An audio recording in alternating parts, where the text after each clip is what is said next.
हो, एक तर आपण वर्षातनं एकदा गावाकडे येतोय. मी काय सांगितलेलं आहे का लक्षात? अगं पण पण बिन काय सांगायचं नाही मला. पटकन बोला, आपल्याला परत पुण्याला जायचं आहे. अगं मयुरी, दादा आणि वहिनी आलेत. बाबा नमस्कार करतो.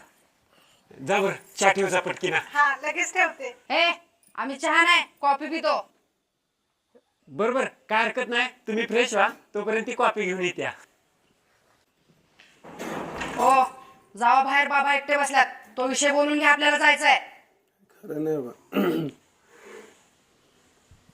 बाबा असं पण तुमचं वय झालंय, तुम्हाला कामं पण होत नाहीत, तेवढं वाटणीच बघा की. बरं झालं बाळा, माझ्या मनातलं बोलला. मीच वाटणी करणार होतो. सांग तुला काय पाहिजे. सांगा की. बाबा मला ती 4 एकर बागायत जमीन पाहिजे आणि पुण्यात ज्या फ्लॅटमध्ये मी राहतो तो फ्लॅट तितका माझ्या नावावर